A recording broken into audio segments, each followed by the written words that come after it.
And we're back after a couple of delays. Apologies for that. With the Lakers Fast Break podcast, it's Gerald Glassford. Thanks so much for joining us. I want to go ahead again, apologize for earlier because the game went into overtime between the Golden State Warriors and the Los Angeles Clippers. None of us could really stay around because of that and do a post-game show to go ahead and clarify everything for you on the NBA playoffs. So we thought we'd do that tonight.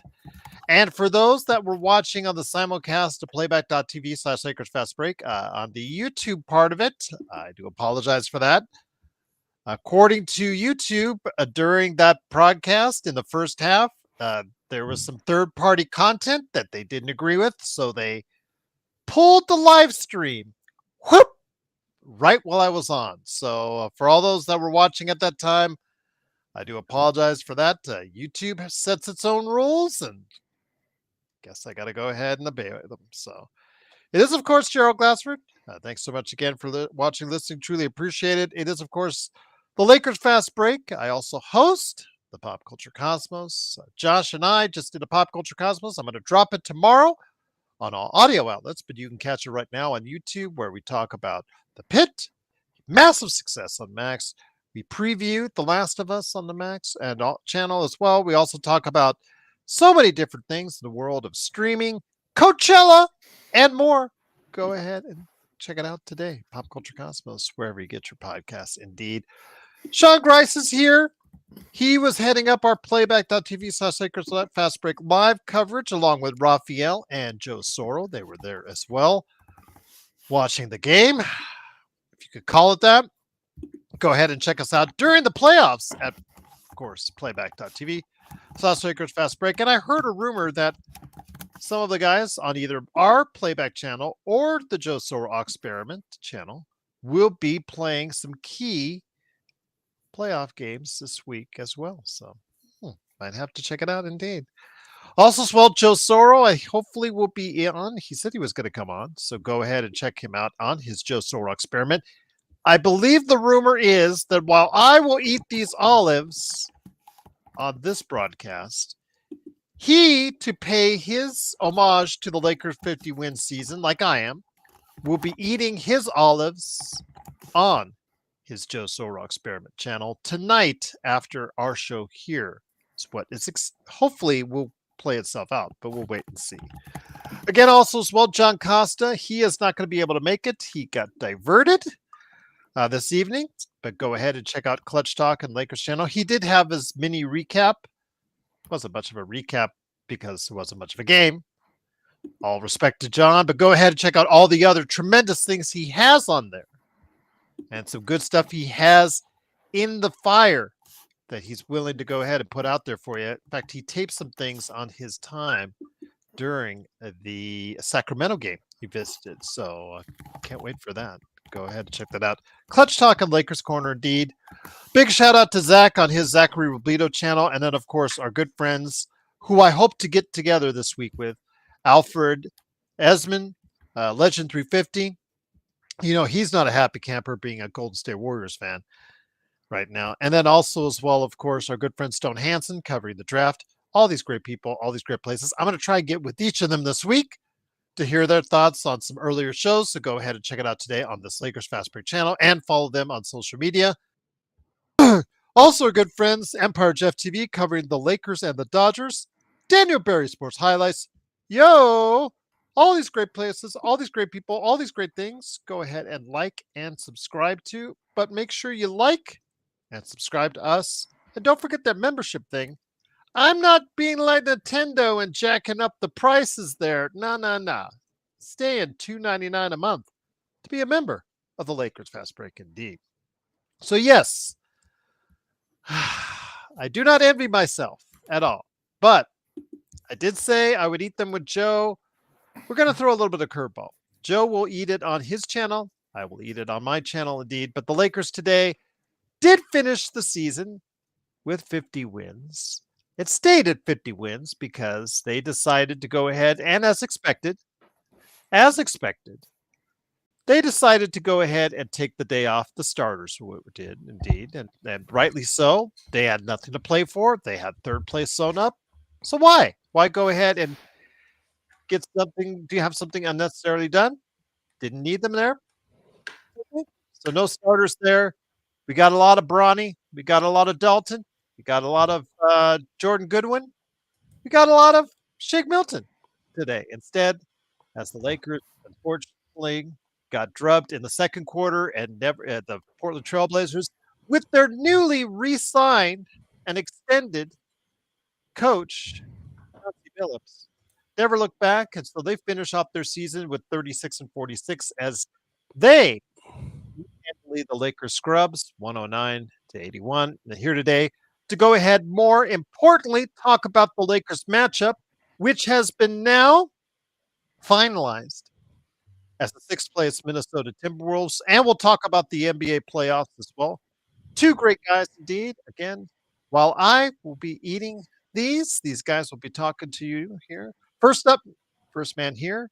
Good man indeed. It is, of course, the madman from Toronto, the guy who digged out of Toronto traffic to watch that ho hum of a game earlier today, and also here ready to talk about the NBA playoffs. Good man indeed. It is the Magic Man, Sean Grice. And Sean, great to have you here. And that is the sound of me opening these terrible olives. I'm going to go ahead and unwrap the plastic fork I have in here because I don't want to actually ruin one of my forks with this crap. So what did we agree on? How many olives? Now there was some talk on Lakers Bowl that there might be. You have to eat the whole jar. I can't eat the whole jar. There's like 50 of them in there. I know there's a lot. I'm just going to eat it. I'm going to be thrown up all over the place. There'll be a wuss. Yeah. Can't eat all 50. That's ridiculous. I'm eat a few. Eat right now. I'll eat a few. Here you go. Ugh. You're such a pansy. Salty. You ever ate piles of shit, Sean? You gonna call yourself a man for eating shit?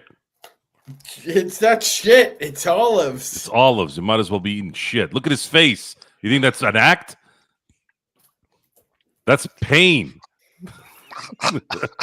It is Sean Grice. That's not pain. Gerald's hamming it up. Hell no. Yeah, you are. You're hamming it up. With that said, even though I love how the fact that the Los Angeles Lakers inspector is actually a Inspector Gadget saying that the Minnesota Timberwolves are going to have their way with the Lakers. But again, that's his thoughts. Again, not very good thoughts. So what's going to happen? What are the repercussions if the Lakers beat them in 5? Are you going to come back and say, well, the Lakers are going to lose to Denver if they win, or the Clippers? Now what? You're just going to keep saying that? At some point, you're going to be right. Right? I remember I remember during the three-peat, every round, oh, the Lakers are going to lose this one. 3 years later. And then finally, they lose to San Antonio. They're like, see, I told you they were going to lose. He's the type of guy that takes the field and just keeps trying. Yeah, I'm going to take this team. I'm going to take this team. Eventually, I'll be right when it comes to whatever bet I make. So, yeah, absolutely. But, Sean, great to have you here. Again, I don't know if you want to elaborate on too much on today's game. Dalton Connect did have a Dalton Connect it's garbage time game. So 27 points. Shake Milton, double digits. Really not too much to say after that. The thing is, though, we do have a first round opponent in Minnesota. So I'll let you touch on whatever you want to touch on while I have another biteful of these crappy black olives. Well, I guess just I ain't drinking the juice. No, Teff. I'm sorry. You send me your address at LakersFastBreak@yahoo.com. I'll send it to you and you can drink the juice. I'll eat a few more olives and my deal is done. My deal is done. Go ahead, Sean. Oh, thanks, Gerald. Yeah. So I just couple notes on the game. Obviously, hats off to Trey Jameson and Christian Coloco. Played as hard as you could as a Laker, but also good things come to an end, as I say. So Trey and Christian are no longer a part of the Lakers roster going forward. Thank you for your contributions, especially for that performance where Trey just had enough and he knocked someone who deserved to get knocked on their ass, and so kudos to them. As far as the game, it was a big pile of you know what, and there's not really a lot to comment on. I'm sure Shake Milton got all kinds of permission to shoot however many shots he did, and he got a Shake Milton performance. So I hope he enjoyed it because, barring injury, you're not playing very much in the playoffs at all. But you're the other guy who plays the guard position is. I mean, Goodwin. I as we segue into the Wolves series, Gerald, I expect Goodwin to get a little bit more run time against the Wolves than he would have against the Warriors, Gerald. This series presents. Okay, Joe, go ahead because you're shaking your head and I No, don't know what's going on. I'm talking to Black Olives. Yeah. I'm talking Yeah. to the Yeah. crowd. You do your thing. Oh, okay. Yeah.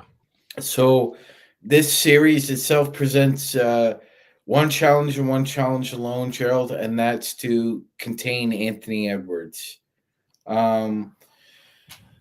Chris Finch was trying to run more of a less of a 4-1 offense at the start of the season and more of a motion offense.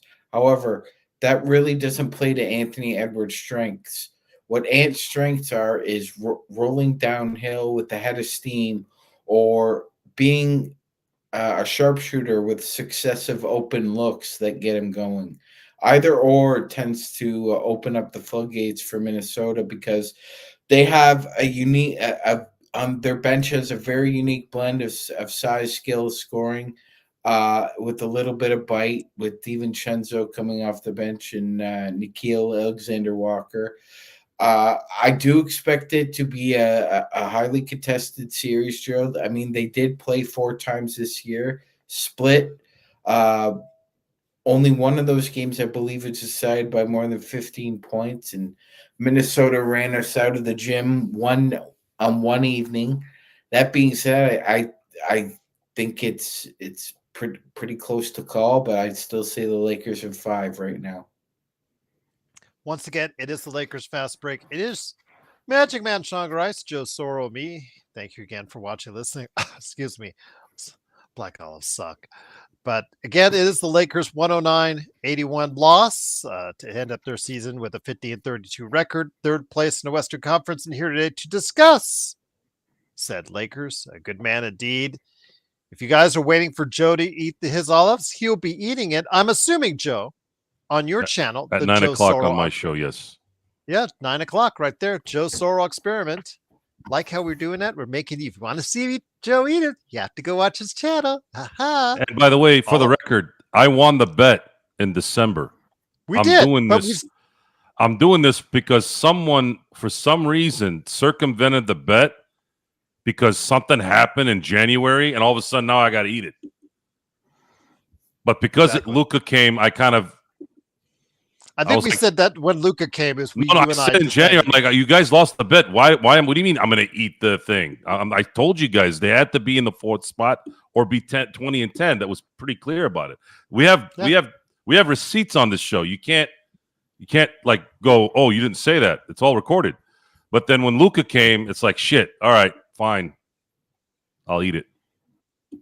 It is Joe Soro. Don't forget Joe Soro Experiment, his channel. He'll be eating some olives tonight, but also as well, his game Corrupt, COREUPT on Steam, and his company Simblades, SimbladesWithAY.com. Joe, again, not much of a game, nor were we expecting it. That's the most notable thing about it was what YouTube did to us. That's the most notable thing you can say about it.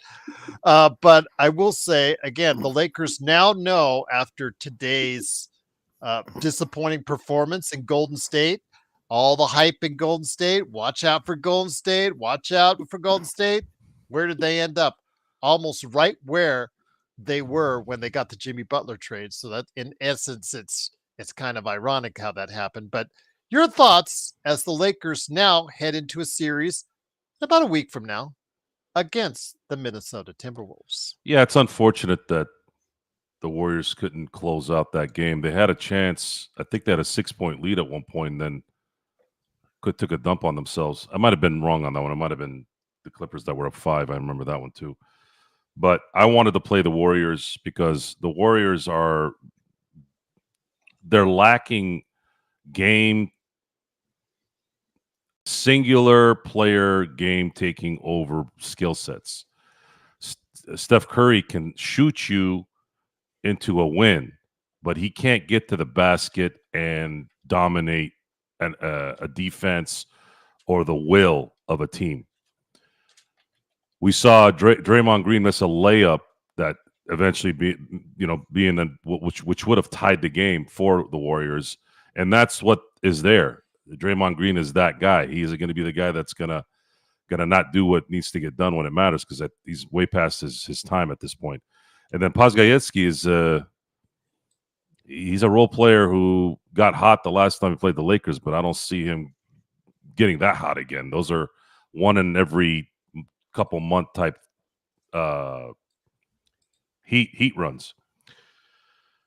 I value the stress of the travel, which the hope now is that the Lakers can win the first 2 games at home and then come back at the very least 3-1, and then making sure you close the game out in 5 at the latest, which makes sense.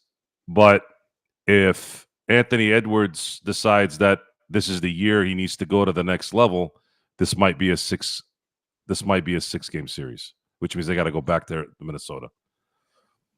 One thing I want to ask you, though, is the Lakers have relied heavily, due to necessity, let's just put it out there, on small ball, on a smaller ball per se. Now, mind you, those guys that are playing out there are 6'5", between 6'5" and 6'8". So it's not the smallest ball in the world. It's not like you have any guys out there that are 6'2" and under playing out there when they go to the small ball lineups. That has been known to play a guy like Rudy Gobert in the past off the floor, making him ineffective in a playoff series. The key, obviously, for Minnesota is how are they able to go ahead and get consistent shooting to hope to free up Anthony Edwards to be able to do what he needs to do. That has been the question all season long, and an inconsistent follow-up to what was really a good season last season and a good first 2 rounds for them. I thought they played at an elite level defensively in those first 2 rounds, which helped propel them until they got stopped by the Luka and the machine that was the Dallas Mavericks last season. So your thoughts? I think a lot has to be pieced in together and tie in together for Minnesota for them to have a chance, because the Lakers, if they go small ball, while it hasn't been always perfect when they do, it could be advantageous for them this time around in a matchup against the Minnesota Timberwolves. The playoffs in the NBA are about stars. One star can win you a couple of playoff games. Case in point, 2011, Chris Paul, Aaron Gray. You're probably asking yourself, who's Aaron Gray? Aaron Gray looked like an all-star for 6 games in the first round against the Lakers. The New Orleans, at that time, they were still the Hornets. The reason why Aaron Gray looked like an all-star was because Chris Paul was playing out of his mind. He was as efficient and as deadly as I've ever seen him play basketball in that series. And he took the then current champs to 6 with Aaron Gray. And I'm not exaggerating when I say this. After that series, I don't even remember Aaron Gray playing in the NBA again. He did, but I don't remember. But Aaron Gray, it was like a layup line for 6 games practically. So one guy, one star, one guy that has the ability to take over a game in a series has that ability to make you work as a team. I'm not going by what happened in the regular season. It means nothing. It means nothing right now. There's a chance that can happen because Anthony Edwards is capable of doing that. This is probably right around that time where he probably should start playing like the prognosticators have been yelling at the last couple of years. And by some of the luck that the Lakers have had with some of these things, what fitting timing would be for him to be that guy. If that happens, this could go 6 comfortably for Minnesota. Maybe even 7 if the Lakers really hit a dud here and there. That's why I didn't want to play Minnesota. Golden State served 3 purposes. Number one, I do like the idea of LeBron beating Steph in a series again. I like the fact that they didn't have to travel far. And I know for a fact, because of age and because of the talent on that team, there isn't a singular player, not even Steph Curry, that can dominate any of these games. He can score 30. He can hit 6 or 7 threes. But that's what the NBA is now. It's not like hitting 6 or 7 threes 10 years ago. A guy hitting 6 or 7 threes means nothing. I've seen 40 games this year, or at least looked at the scoreboard on 40 games where certain guys hit 6 or 7 threes and the team got blown out. They're not as impactful. So I was hoping that the Warriors would win so that the Lakers could get a much easier run against Golden State, because I think Golden State's about done. Don't be surprised if they lose this next game, by the way. I don't think they will, but don't be surprised if they do. Then they're going to have to get the 8th seed at that point, which is going to be dangerous. So for them, because they're going to be out in the first round. The Lakers, I've been pumping up or I've been degrading the 2 teams that the Lakers could have played here. However, there is something different this year. And in the same way that Anthony Edwards can be that guy, we got Luka Doncic. And Luka puts up the volume in the playoffs. So now how this all can kind of even out is if guys like Naz Reid aren't as effective, guys like DiVincenzo, if they're somewhat neutralized, and it's all Anthony Edwards. See, that's the point here, G. Notice I said Aaron Gray in that Chris Paul thing. It wasn't just Chris Paul. It's still a team game. Chris Paul could have gone off, and had 30, 10, and 10 in all 6 of those games in 2011. But the fact that he made Aaron Gray a problem in a series enhances not only the frustrations from the opposition, but the fact that you made a guy that is barely a starter, barely a backup center relevant. That's how you win those games when you're elite like that. In this case, Naz Reid, DiVincenzo, these are everyday good role players. And if those guys aren't playing, let's say, above their heads too, it's just going to be Anthony Edwards scoring 35 points.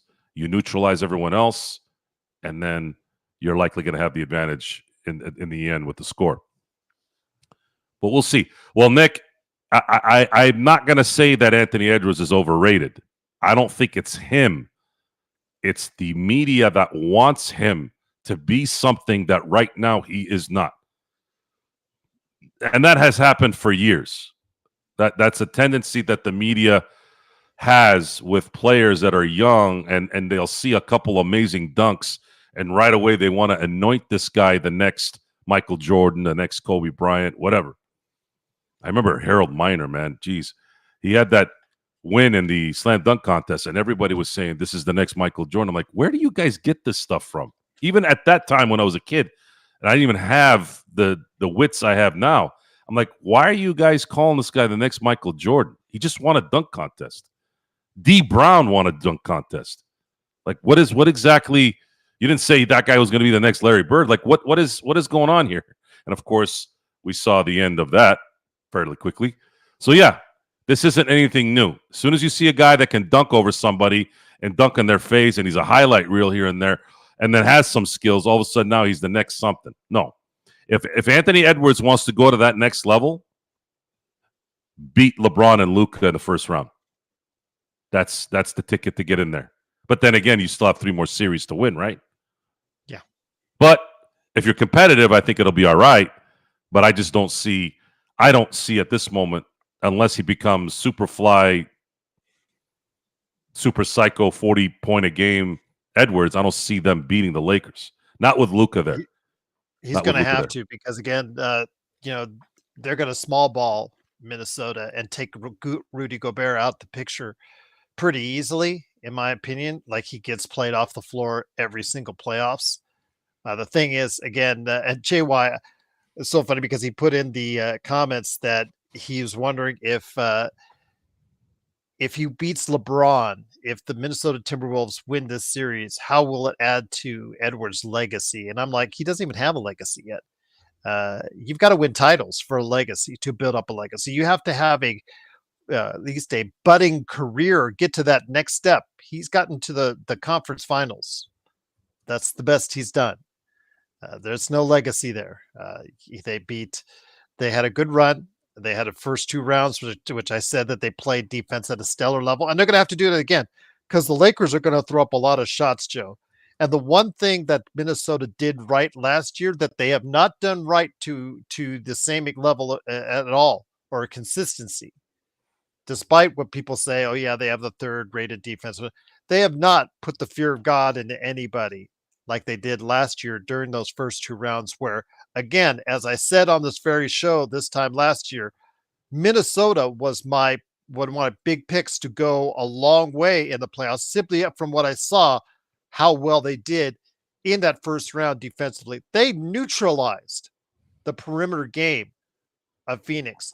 They need to bring that again. And I'm seriously doubt, after all the inconsistency I've seen from them this year, Joe, I don't think that they'll be able to do it this time around because, again, that's exactly what they need with the Lakers playing small ball and having that perimeter game that they're going to rely on so much. Yeah, if you're thinking that they're gonna go after Reeves and Luka, well, you can only have one guy on that team that can really attack one of those guys, and it's not likely that Luka or Reeves is going to be covering Edwards. You're probably going to get DFS, or maybe even to some degree, maybe even Gabe in spots. You're not going to be able. You're not going to put Luka on him. And DiVincenzo is not a go to the basket type of guy, and neither is Naz Reid. And Julius Randle is a ISO heavy, non-shooting, non-basket at the rim player. Probably some of the worst skill sets to have when it comes playoff time. And he gets frustrated on top of that when things aren't going his way. Good player, but not equipped to be someone that you're going to worry about and have to double team because he's going to be a walking bucket. This is going to be an Anthony Edwards series for Minnesota, or it's not. And we don't even know if that's enough. As far as Rudy Gobert is concerned, he's going to get played off the court at some point, especially if the Lakers start hitting shots. If the Lakers start hitting shots, Gobert will be useless. And you guys are saying, what happens to the Knicks, Dante? I mentioned this, guys, on Friday's show. Hopefully you get a chance to check it out because I spoke about the possibility of Dante DiVincenzo returning to that Knicks form like he did last year. But that problem, Joe, or his success in that playoffs was a lot due to injury that was accumulated over the course of the time in those series for the Knicks. He was given more opportunity due to injuries, which allowed him to go ahead and step it up. This time, unless Anthony Edwards gets hurt, I don't think he'll have the same amount of opportunities to succeed at that level like he did in last year's playoffs. So I'm not expecting as much from DiVincenzo this time around, Joe. Any team can get hot, especially when they get back to Minnesota in Game 3 and Alexander Game 4. Walker's been playing well too, but He has, yes. But the playoffs are a different game. We're going to have to wait and see who will blossom in these games, and we'll know. We'll know. I don't know where the Naz Reid info is. Always kills the Lakers. From my recollection, even in the loss that they had against Minnesota, he only scored 10 points. So what exactly do you mean that Naz always kills the Lakers? I'm not. My memory is not remembering that. So you guys are going to have to come with some information on that. He has averaged 13 points, 5 rebounds, and an assist and a half in 16 games versus the Lakers in his career, according to StatMuse, guys. So where I did don't this, know if that's where did this killing. narrative? This is just like, I hate to bring this up, but it did happen today. You started Bronny James, which I thought was a mistake, which you essentially had said you're not going to win this game. He scored 4 points in 38 minutes. And no one was playing hard in this game, really. So please, just, you guys, if you're going to bring up something, please make sure you do some research. Because when we do stuff, we do research. And when we're wrong, that's not research based. That's usually an opinion or a thought of what's going to happen. And you're never 100% right on any of that. Mhm. That's something that I think people need to understand.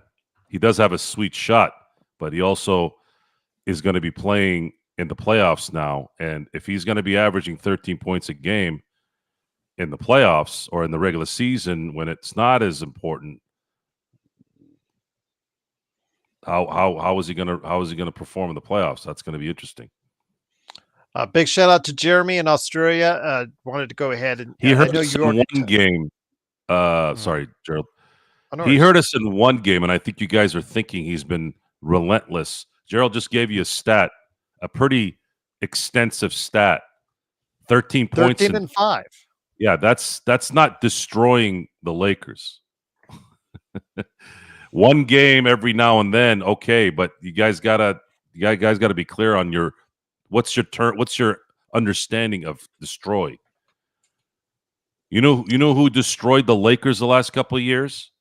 Jamal Murray at the end of games. That's destroying. If you wanted to say that, that is true. Technically, no, this is not the first year of LeBron's time as a Laker that he's had a home court advantage. You technically have to look at the bubble year as well, when the Lakers were a top seed going in, or one of the top seeds going into that playoff mix. So they were technically the home team on I think all the way in the first 3 rounds, if I'm not mistaken, Joe. So actually all the way, I think, as well, even in the finals, because Miami had a worse record. So yeah, technically you could say the answer is no. But if you're talking about in real life, yes, this is the first time that the Lakers have had a home court advantage in the LeBron tenure from that perspective, as far as actually being in the crypt / Staples Center. So I guess if you want to look at it that perspective, yes, you could say that that's the case. Jeremy, Joe did talk about both on the Friday show and this show earlier about the Golden State issue. Golden State, again, like he said, for 3 different reasons, he would have preferred a Golden State or a Clippers, for that matter, mix. Your thoughts on the Clippers, speaking of which ended up winning in overtime on the road at Golden State, a very deflating loss, very deflating way to end the season for Golden State, I believe on 2 straight losses. Had some pretty substandard performances to really go from a high point for them to a low point. Before we get back into Golden State, your thoughts on the Clippers and the Nuggets? I think that's going to be a barn burner, my friend. I'm really looking forward to that one. Kawhi had a 30-point plus game today.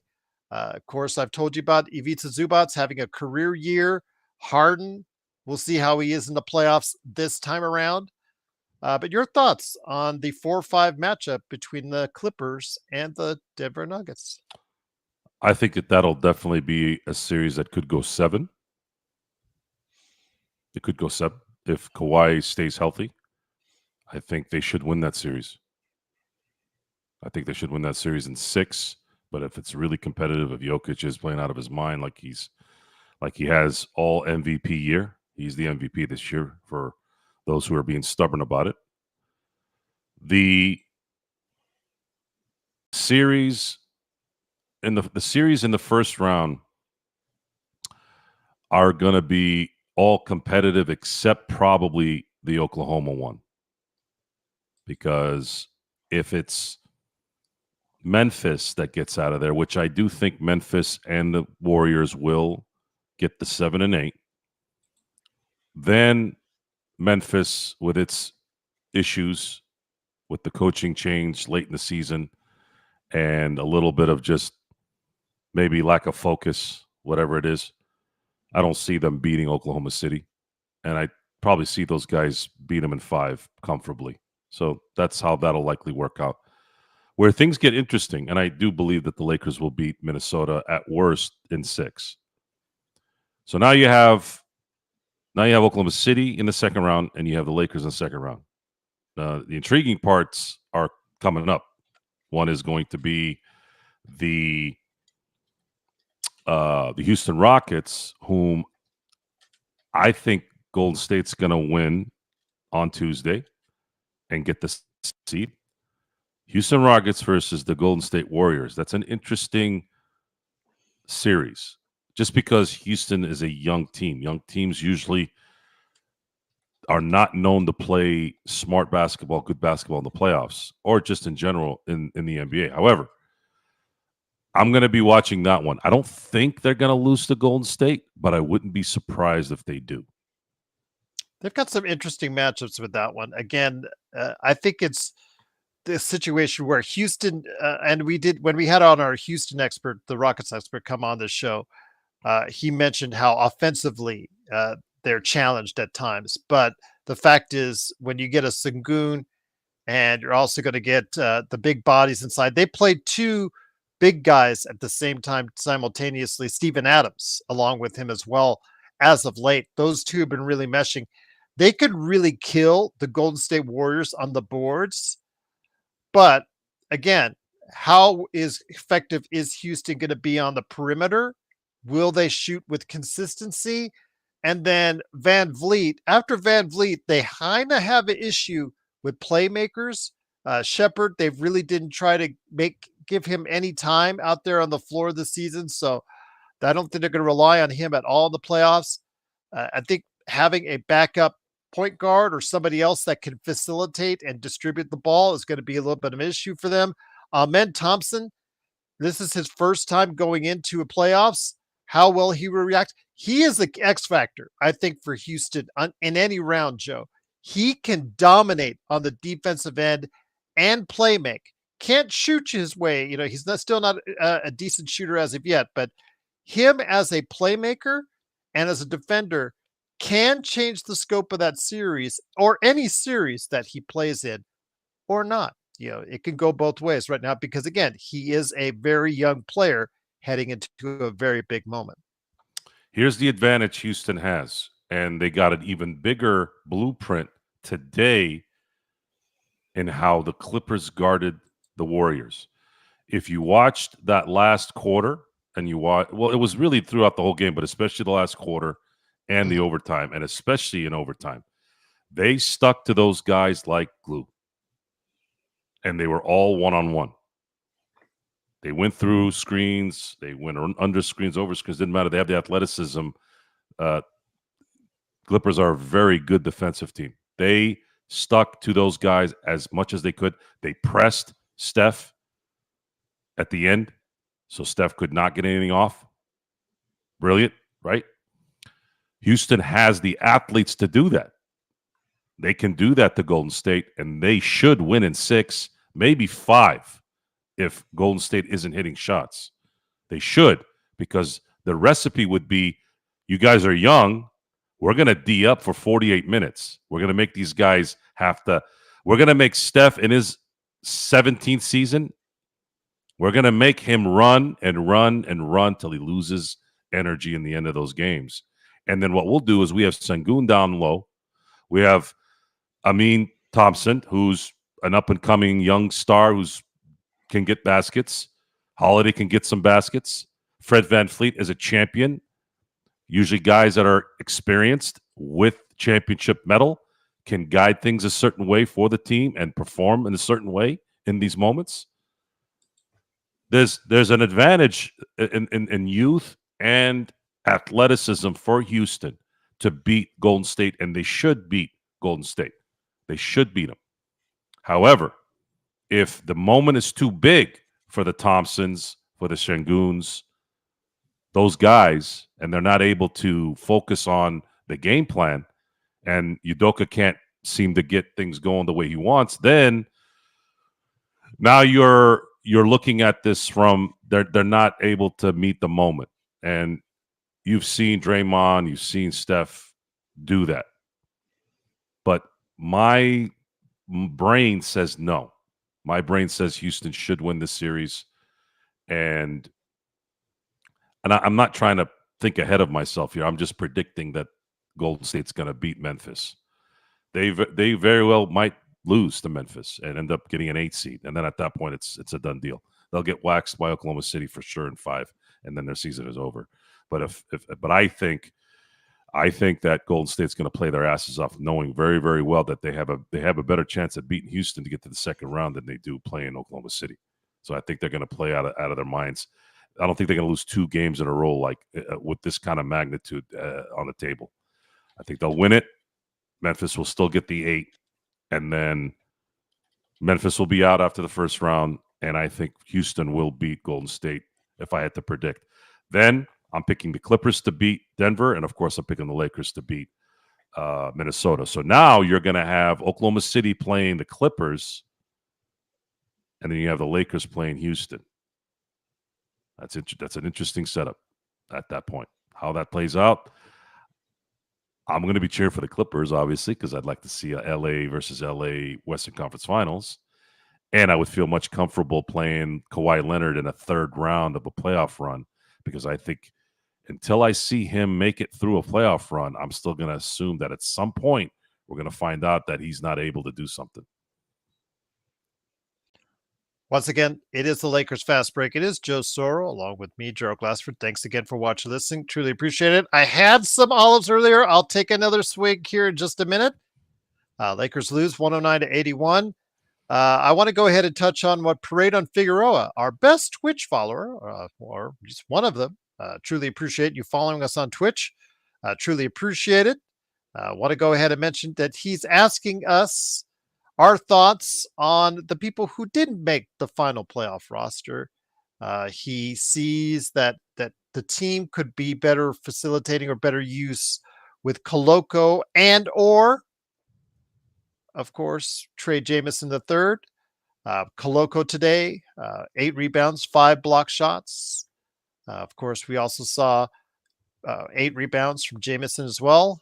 Replacing both Morris, who came in today, scored 11 points, 6 assists for him. Alex Len, definition of stiff there, my friend. 14 minutes, 4 points, fouling out at 6 personal fouls. Your thoughts? Are you surprised that the Lakers did not let either of those two or both those two go in favor of a Jamison and or Koloko? No, Koloko is horrible, and Jamison is just doesn't have any fundamental skills in the least. I ain't making you shit, Inspector. Not even if it meant the world not ending. There you go. And by the way, if you guys are going to keep yapping about this fake narrative of things, go watch the last 2 LA Clipper games. If you're going to keep yapping about this guy destroys who and what.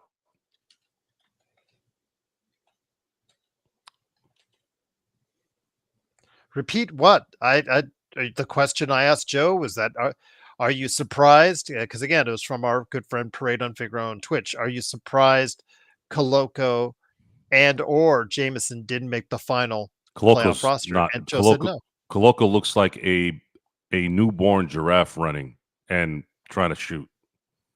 And Jamison is just not, his footwork and his balance and his ability to anticipate is just not good.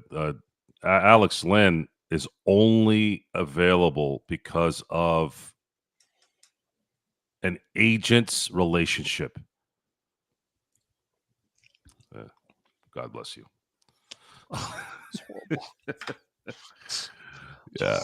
Yeah, they're horrible. Absolutely horrible. I haven't had one in years, too. So whatever you're going to see tonight is going to be the first in years. Just terrible. Joe, we are not holding to Jokic to 6 attempts just because we did it one game. We're not playing Denver. We're not going to see Jokic anyways. Jokic is going to likely be out in the first round. unless Kawhi gets hurt. And even then, And I do want to say though that Jamal Murray might be injured, but he did play 25 minutes today and took 16 shots. So his arms are not hurting. That's for sure.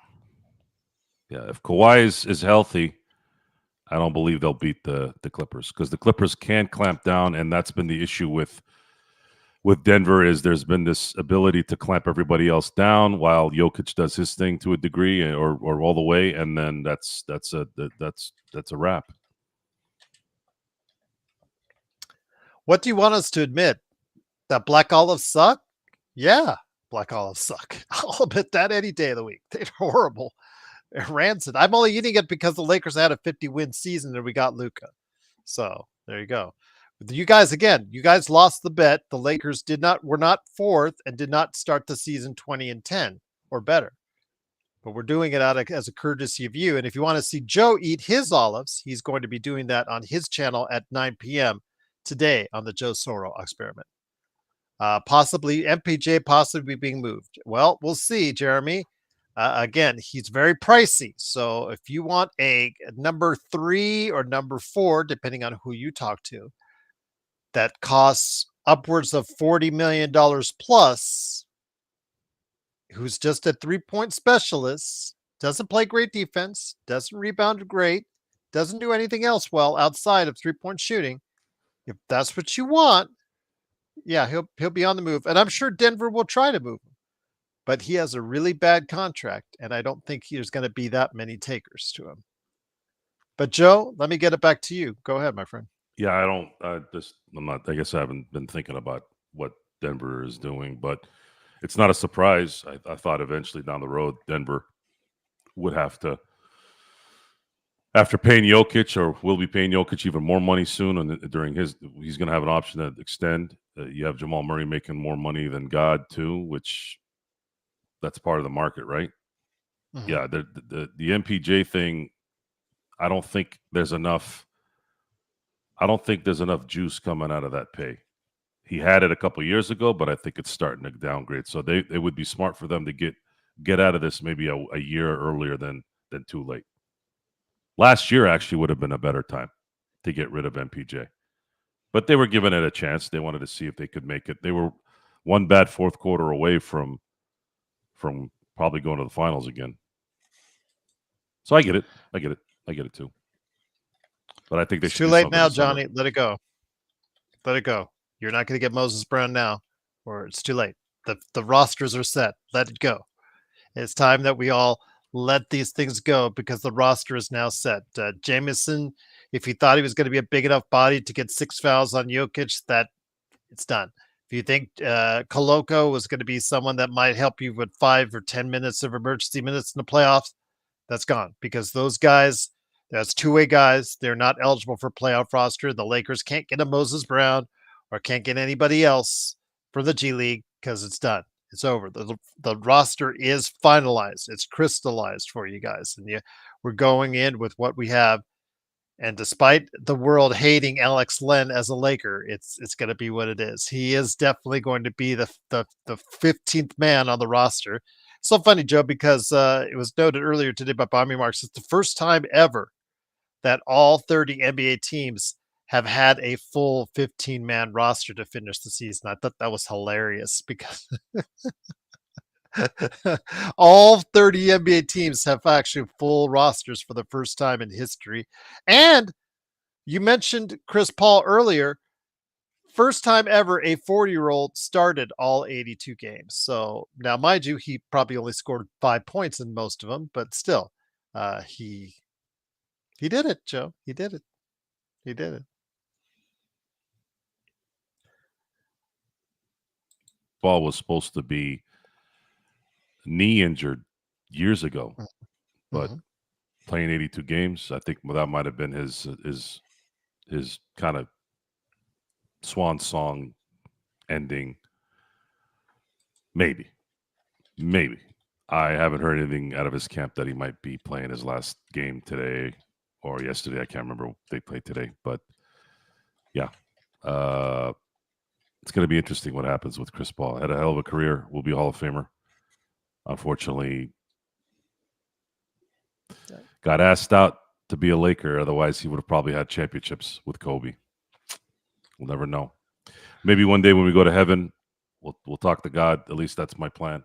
Hopefully, if I get there, if I'm not in purgatory for a few billion years before I can get there, I'd ask him, I go, God, can you do me a favor? Can you rewind the tape and just not veto this trade? I want to see what would have happened and watch the next 5 years and see what the results were. I think that'd be kind of cool.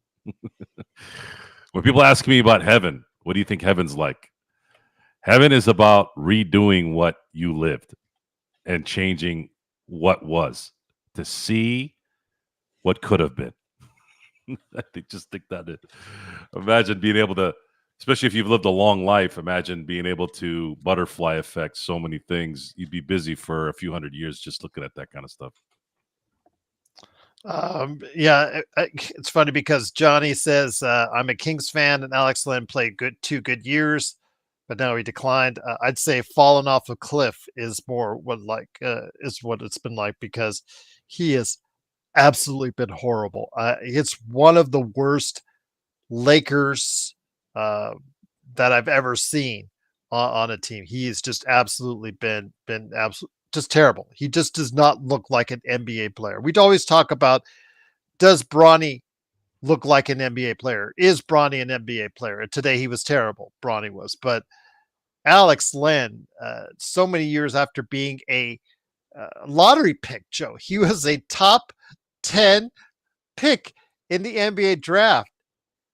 And it just does not look like he is anywhere near that player at all at this stage of his career, which is just mind-boggling to me to see how far he has fallen. And we'll see. Again, I don't think we will see much of him at all in the playoffs. If we do, that probably hopefully means that the Lakers will be leading by 40, and you can put him in there. So you won't have to worry about messing things up. But the Lakers' lack of size is something that presumably at some time will catch up with the Lakers, Joe. But how do they work around that? How do they work around the fact that after Jackson Hayes, who is not a starter in the league under normal circumstances, in my opinion, how do they work around that themselves with a whole bunch of small ball? Because again, they do not have much quality in the size department after him. Well, we saw what they did with Oklahoma City, who is considerably big. You had Hartenstein and you had Chet Holmgren, and the Lakers seem to have pretty good control in both games. Could have been 2 wins playing against these trees. Just saying. And then fast forward to the Dallas game, you had Lively and Gafford had a pretty good game, but today's NBA doesn't really let you have bigs series after series after series in a game. Those guys have to be shooters if you want them to stay. They have to be guys that can shoot. Gafford isn't a shooter. Lively isn't a shooter. Chet Holmgren will hit a 3 every now and then, but he's not a shooter. Hartenstein isn't a shooter. What center out there can shoot and defend? I don't know any. Because you can't just defend a spot. The NBA doesn't allow you to do that anymore. You have to defend the big that you're guarding far away from the basket. And then for you to make sure that the lane isn't cleared, you have to have enough athleticism to close out on top of that. Those guys don't exist, not right now. Why is Wembanyama so important to the future of this game, besides the fact that he's a very good basketball player?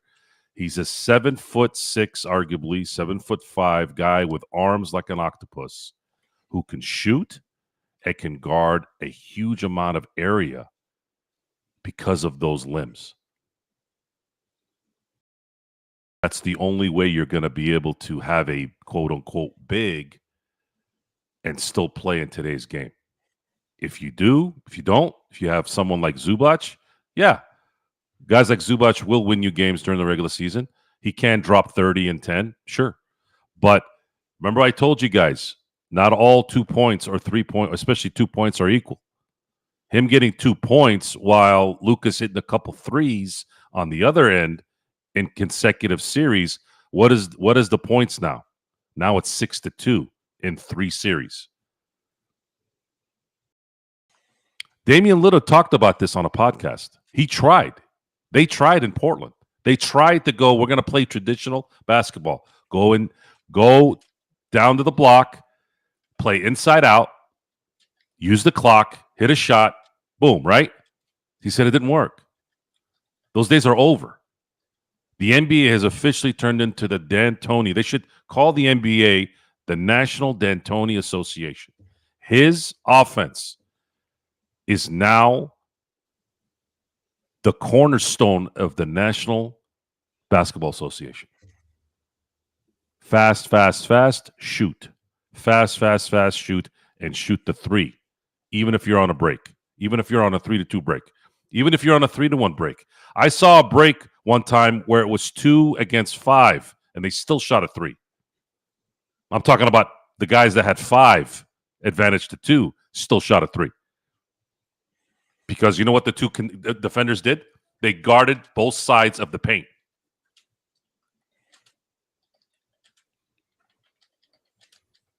Yeah. It is. We all think with our hearts when we don't like things, when we wish things were the way they were before. But when you sit down and you marinate, really sit down and really marinate a little bit up here, let this thing marinate, you'll realize that the things that are going on are going on for a reason. It may not be right. It may not be fun. And in some cases, it might not even be wrong to some, right? But that's what it is. That's the reality. But in the NBA, there is one thing that always comes through no matter what. That is next level elite talent can get you through a lot of things. That will never likely change. It's still about the elite player. And the LA Lakers have not had an elite player since 2020 in the playoffs. If you're going to watch a lot of extra film to determine the status of Alex Len, good luck is all I say. I wish you honestly good luck because he has had no highlights, absolutely zero highlights to his tenure in Los Angeles. And then have a conversation with JSJ, who is the ultimate in Alex Len haters. And I'll leave you two at that. Again, I think, hating Alex he was terrible Len today. He was terrible today, and he got 14 minutes. He fouled out Joe. 14 minutes. Hating Alex Len is really a waste of your time, guys. This is not an acquisition of any substance. It was an acquisition of necessity. It was an acquisition that I want you guys to think about as a future get out of jail free card with the representatives of Alex Len. I wouldn't worry too much about Alex Len. He's not put the Lakers in any position to blame him for anything. That's not why he's here now. He was there because the Lakers at the time had 0 bigs when Jackson Hayes was injured. 0. Now, hold on. Now, let me see. Okay, because this is what he keeps going back to as his excuse for why the team should play Alex Len, because he's good at running the floor.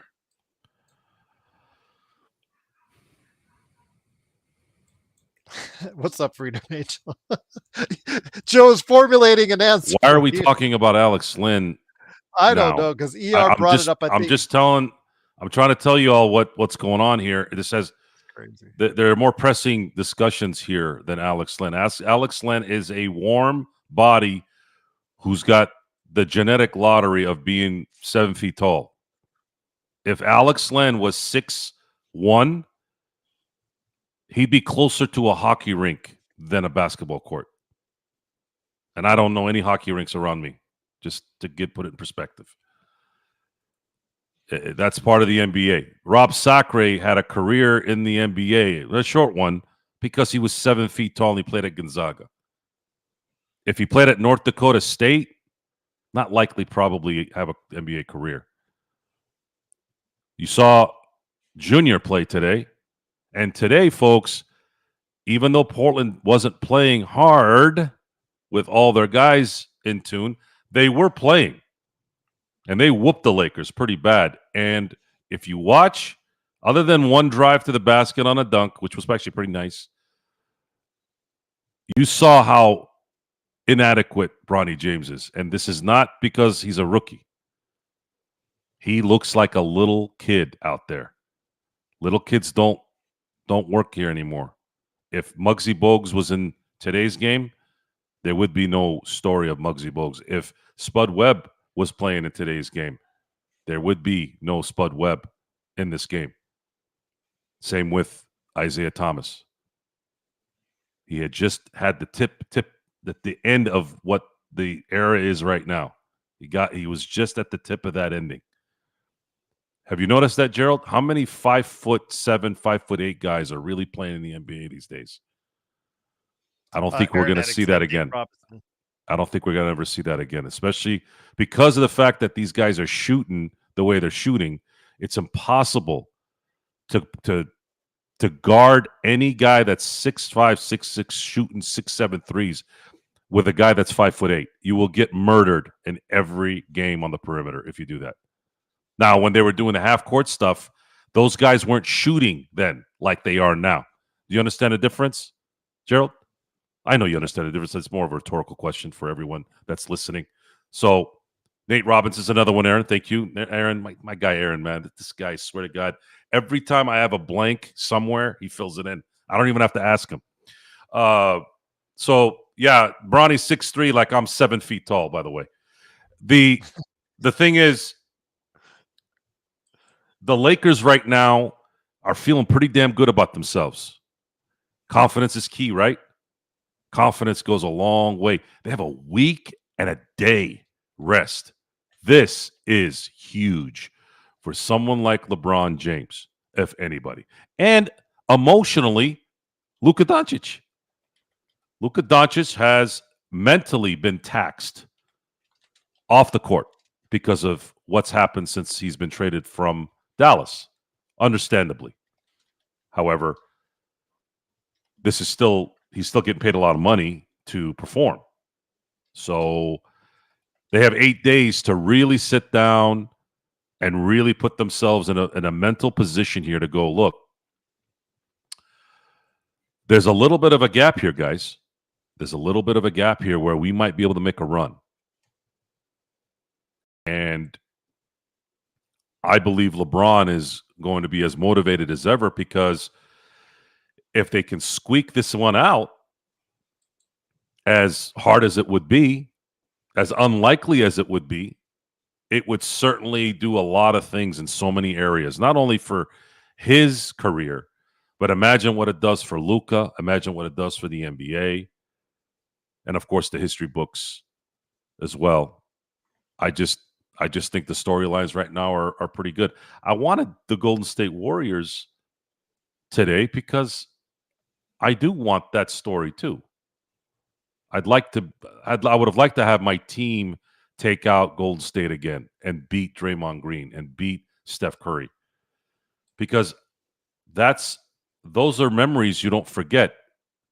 Beating Orlando in 2009 versus beating the Celtics a year later. Tell me, Gerald. I mean, do I even have to bring this up? That was a great year too. They won 65 games. They were lights out, right? But do you feel the same beating Orlando versus the Celtics? No. And to me, that's just kind of the NBA fan in me that creeps in as well. Who you beat? Jose Alvarado was mentioned by Rodell. It's a pretty good one because he's about 6 feet at best. Jose Alvarado has, I would say, if you're gonna hover around that 6 foot number, you got to have elite athleticism, which Alvarado has. And he plays defense too. You can get away with some things in the NBA and play some defense. Which they're saying Bronny will be that guy, right? He's still young. He could beef up a little bit. But we're going to have to wait and see. I don't even think Chris Paul is 6 feet. I think he's 5'10". Well, you could say Chris Paul because he started 82 games, but is he really contributing anymore to a Chris team winning? Paul is a product of the 2000s. He was drafted in 2008. I'm sorry, 2005. Been around a long time. He's been around a long time. Isaiah Thomas, you mentioned him before the hip injury. Yeah, that's the point. Trae Young as well. Yeah. Trae Young is, I think, 6'2". Listed at 6'1", 6'2", yeah. Yeah. And he's 6'2", 6'1", which he has elite shooting ability, and he also has amazing his IQ is off the charts. But 5'7", 5'9", 5'8" guys. I think Isaiah Thomas was listed at 5'9" as well. Mm-hmm. Yeah, that's going to be a little difficult. Garland's 6'1", but I think he's more of a legit 6'1", 6'2". I think he looks to me about that size. Yeah. Unlike some of the other guys that look decidedly under 6 feet. But then who was the other guard? So you had KCP and Jamal Murray in 2023. You had Jaylen Brown and Tatum last year, and then in 22 you had Steph and Clay. Mm-hmm. So if you look at the backcourts of the champions the last 3 years, you kind of get an understanding of what those guys' skill sets brought to a title run. Good choice, Logan. Jalen Brunson also. He is decidedly right around that 6 foot mark, and he has been a top 5 MVP player. So, depending on how you see it, especially with the way in the era of the threes, there are still players right around 5'10", 6 feet that can still. But again, like you said, maybe a lot of it is due to athleticism. But in the case of Brunson, with his savvy and just the way his scoring mentality, he's able to survive in the league and thrive in the league, despite his different size differential. I think there's a considerable difference between a 5'7", 5'8" guy and a 6'1" guy. Mm-hmm. Gabe is a 5'4", That's funny. He is the smallest of the Lakers rotation players. Yeah, at 6'2" listed him. So you can take that for what it's worth. But again, we will see how that plays itself out as the Lakers are now officially meeting the Minnesota Timberwolves in a 3-6 matchup coming up here in about a week. So we'll go ahead and have some shows and keep you in tune with what's going on with the playoffs as it goes along. But Joe, in the East, I think everybody's already finalizing a Boston Celtics Cleveland Cavaliers matchup in the Eastern Conference Finals. If you were to place any odds on the rest of the field to getting to the conference finals, not asking NBA finals, to any of those other teams, the Knicks, the Pacers, Bucks, Pistons, etc., what do you put the odds at as far as any of those teams derailing a Cavaliers or a Celtics?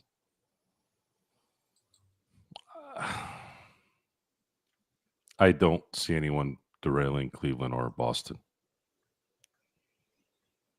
It would have to be a major injury to do it. But even then, what are the chances of more than one player? If, let's say, Tatum misses out on a series against New York, do you see Boston still squeaking out that series against New York without Tatum? I could see it. So unless there's an injury, I don't think anybody's going to beat the Boston Celtics or the Cleveland Cavaliers. And common sense tells me that Boston's going to beat Cleveland because Cleveland is a young team as well. Donovan Mitchell is a seasoned playoff participant in Utah and Cleveland, but everyone else really isn't. somebody would have to come out the gate. Garland would have to play like Sam Cassell did in 1994, something like that, where he's just possessed and he's playing every game like he's been playing it, like he's been playing in the playoffs for years. Something like that. They'd have to make Tatum and Jaylen Brown work. Now, there is news that Jaylen Brown has an issue with his knee, with his Yes. PCL. I don't know what fluid removed from it, I think. Correct. I don't know what that means, but we've seen what's gone on with knee issues in the past with the Celtics. KG lost a title run in 2009 because of a knee. Kawhi Leonard has lost his ability to participate the last 3 years because of a knee. Whenever I hear something about a knee needing a shot this late in the season, it's a recipe for concern. And the Celtics have been going deep in the playoffs for 6 straight seasons. We're talking every year they're at least in the Eastern Conference Finals. This thing will eventually start to tax these guys. And then you have, that's why and then you have Porzingis, who's notoriously unhealthy, especially during these times. That's why I'm saying there is a small opening here for the Lakers. I believe that the opening would have to be something that lays the groundwork, much like how the Celtics had the groundwork for them last year, where that was pretty fortunate that they were able to avoid every single team they played in the East's number one player on that team. That took a huge toll off of them for 3 series. So imagine if the Lakers end up going 5 with Minnesota. I'm just saying this, by the way, just as a scenario, right? Imagine if they play Minnesota, or when they play Minnesota and they win that series in 5. That means they only have to make a trip to Minnesota once. Then, should Golden State get the 7th seed, upset the Houston Rockets. Now the Lakers are playing Golden State a series in. They don't have to travel anywhere. And I believe that Lakers are a much better team than the Warriors. And let's say they win that in 5 as well. Let's say 6, just to play it safe. And then the big one.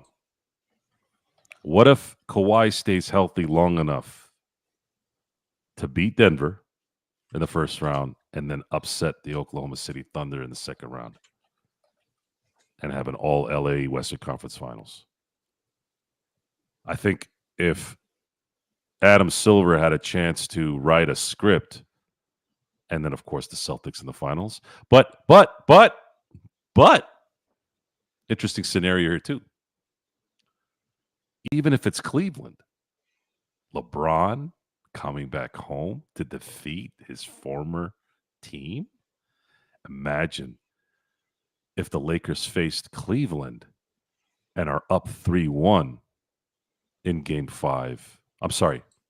Imagine if they're up 3-2 and they're in Cleveland for game 6 to close it out. That's a story there too. A lot of storylines. Either with the Celtics or Cleveland, which I believe it's going to be one of those two in the finals. And then you have slight possibilities of the Lakers maybe playing in series that could be intriguing due to star power and geography. However, I think it's going to play out like this. Should the Lakers, move on, I believe they'll beat Minnesota, face Houston in the second round, and then face Oklahoma City in the Western Conference Finals. Not as juicy as a Golden State and LA run there, but the finals would definitely be the one that could be juicy, whether it's Cleveland or Boston. Let me ask you this. If it does come down to a 2-3 matchup again, which the odds always pointed to the favor of that, would be Houston. Lakers ended up, after throwing this game out. Then, of course, Houston threw out a couple of their games at the end, too. I'm sorry, you're right. You're right, Eduardo. I'm sorry, Gerald. Let me No correct worries. this. The finals is no longer 2-3-2. Sorry, my brain went back to 2010. Yeah, it stopped being that a So while back. yes, so there's a chance. I originally had said win the series in 5 in Cleveland, but then my brain went to 2-3-2 for some weird reason. The story there, besides winning, would be imagine if LeBron wins a championship on another team in Cleveland. I think that would be a pretty crazy story. So let's say the Lakers again meet Houston in the second round. Would you be upset at all because the Lakers do not have the home court advantage, and you and I have stressed the importance of winning games or playing your players in games that mean things for them? And at times the Lakers didn't, and also at times the Lakers just let games slip away right out from under them. Your thoughts on something about that if it does get to the point where it's Houston versus the Lakers in the second round? No, I don't think all they would need to do is win the first game in Houston and then win their home games the rest of the way. And Houston being a young team, an impressionable team for right now, I couldn't look at that setup not working. They did that twice in 2023. They beat Memphis at home in Game 1. They beat Golden State in Game 1 in San Francisco, and they ended up winning the rest of their home games. That's probably how that would play out, unless the Rockets completely falter. The hard one's going to be the Oklahoma City Thunder. That's going to be the tough one. And Anthony had mentioned, do you think that the Lakers can beat the Celtics? If not, why bother? I agree. I'd rather have the Lakers lose before they get to the finals. I would rather have them lose to the Minnesota Timberwolves than lose to the Celtics in the finals. Really? Yes. I'm not a finals, Super Bowl, World Series loser. I hate losing in those areas. I'd rather lose before. Again, I've said from the get-go on the day that we traded for Luka that with Luka and LeBron, if they're healthy, they have a viable chance against any team on the other side of the court. And that includes Boston, that includes Cleveland, includes OKC and Houston, or any other team for that matter. I'm not favoring them against some of these teams. Some of them I do favor, some of them I don't. But they do have a viable chance to go ahead and win any series that they're matched up against. And again, they're not going to be an easy out for anyone as long as Luka and LeBron are healthy and hitting their shots, Joe. So Lakers Doomer says Joe has to admit LeBron clears MJ if he wins the title this year. I don't know. I don't know about that. I don't believe when I say the greatest player, it's not just it's several things that factor in, but more important is Michael Jordan. Michael Jordan at his peak is the greatest player I've ever seen as a basketball player. LeBron has already passed MJ in accomplishments. He's got more accomplishments in the NBA, the longevity, the statistics, the important stats as well, and a lot of important stats. I don't believe anyone has been a better basketball player than Michael Jordan. And I don't believe anybody ever will be. The one that got close was Kobe. But Kobe did not have MJ's athleticism. He didn't have his hands. Well, Kobe had to work his ass off to get to where he was too. If he hadn't, he would have been Tracy McGrady. All right. But the Lakers do unfortunately lose 109-81. They do finish the season 50-32. No, Because Johnny. of the way No, Johnny. Kobe and Hakeem are not better than MJ. Sorry. I don't know what the hell's wrong with you people. You know what I want you guys to do? I want you guys to do me a favor. When you talk like this, I want you guys to put how old you are and be honest. I don't know anyone in their late 40s like I am, or in their early 50s like Gerald, that talk like that about Michael Jordan. You know why? Because we saw him play. And we didn't just see him play on YouTube. We saw him live play. And we saw him live play for a decade at his peak. A decade. This wasn't a 2 or 3 year run. A decade. This man owned the world in sports, not just basketball, because of how talented he was. The guy moved a planet. He moved a planet. That's how big he was. You had old ladies that lived in Kiel, Mississippi, that knew who Michael Jordan was. I'm not talking about just knew his name. They knew who he was. He transcended. LeBron is a international star without a doubt. Not a doubt. But he's an international star because of technology being where it is now and in the last 10 to 20 years. Michael Jordan was big before social media, before the internet. So imagine that. The only one that might have been more popular than Michael Jordan ever. I'm sorry, there's two. One is Jesus Christ. The other is Muhammad Ali.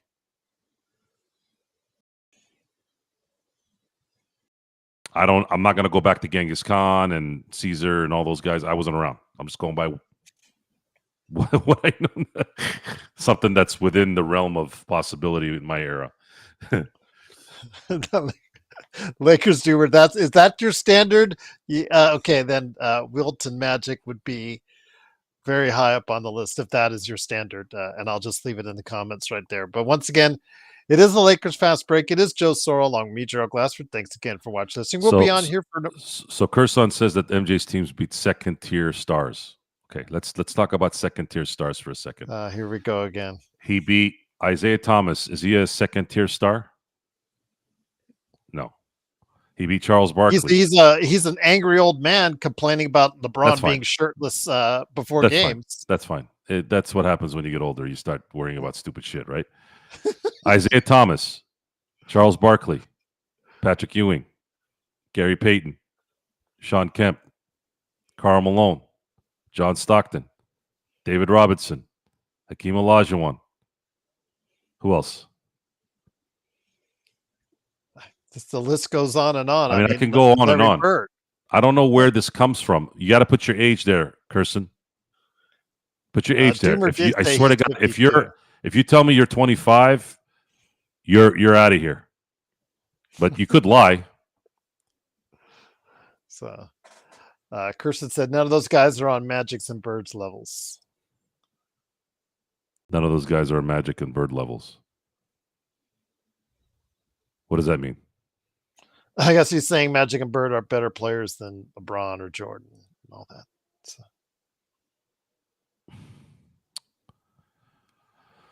Let's move on. Bullshit, you're 56. It is, of course, the Lakers Fast Break. Truly appreciate you joining us. If you want to see Joe eat his olives like I have already had my share of olives. How many did you have? Oh, I put like several on the fork. That's why I'm using a plastic fork, so I could just put the whole bunch at one time. I'll have another thing before we head on out. Just one more for you guys. But this is, of course, Joe Sorrell, along with me, Gerald Glassford. Thanks again for watching this. Joe will be eating his olives tonight on the Joe Sorrell Experiment channel on YouTube tonight at 9. I'm assuming he's also going to talk about the Dodgers and, of course, what's upcoming for the Lakers. We will be having shows throughout the week talking about what's going on with the playoffs as we get closer to the Lakers and the Minnesota Timberwolves meeting in the first round of the NBA playoffs. So stay with us right here on the Lakers Fast Break. But Joe, again, today, notwithstanding a successful season, better than both you or I or pretty much anyone of our panelists that voted at the beginning of the season, talked about, I guess the best or closest that came was Michael Heinrich of Lakerholics.com. He said the Lakers would finish fourth. I don't think anybody had the Lakers pegged for 50 wins on our staff. Of course, mind you, that was with LeBron and AD at that point in time. But overall, this has been a successful season for the team that they can build upon. Let's. One of the things I wanted to ask you about, Bill Plaschke on the LA Times, in his weekend column, talked about how the greatest trade of the season was not for Luka, but was JJ Redick for Dan Hurley. Tell me about your thoughts on JJ Redick, how he coached the season. Again, it's times it's a little bit bumpy here or there, getting his rookie lumps up and down at times. He did get out coached at times, but mostly he provided the Lakers with energy, enthusiasm.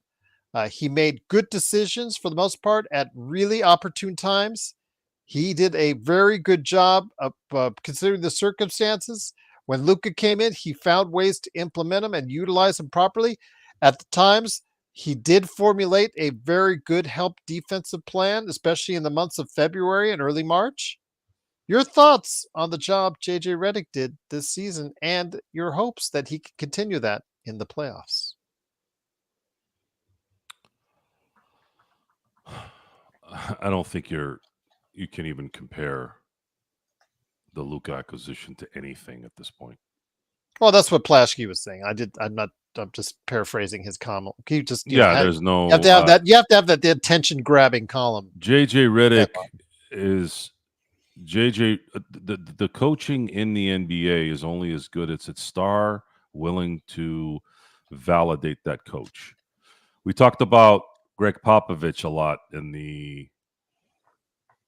on playback about his career. Mark Cuban had come up in the discussion, and I always put Mark Cuban, Steve Kerr, and Popovich in kind of the same category. Dan Gilbert, I'll throw in there every now and then, but I don't want to trounce on a guy that's not doing too well health wise. Now Popovich had a stroke; he's not doing too well, but he's doing better, right? But that aside,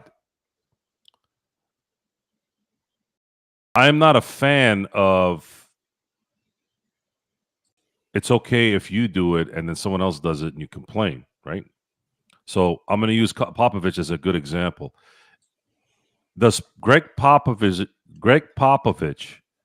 does his career become what it becomes without Tim Duncan? Now, I'm not asking that question based off of the fact that Popovich had this great talent. You have to have talent to be Phil Jackson, Pat Riley, Lenny Wilkins, whoever has coached in the NBA, right? But what Tim Duncan allowed Popovich to do is balance the ego on the Spurs for almost 20 years, because Tim Duncan wasn't a diva. Tim Duncan didn't press against Popovich's coaching philosophies or his demands. So imagine this. If Greg Popovich is yelling at Tim Duncan, who won the MVP in 2002 and 2003, who's at that point was on every first-team All-NBA team first 5-6 years of his career. If you're able to yell at Tim Duncan in practice and tell him to get his head out of his ass, what do you think everybody else is going to do?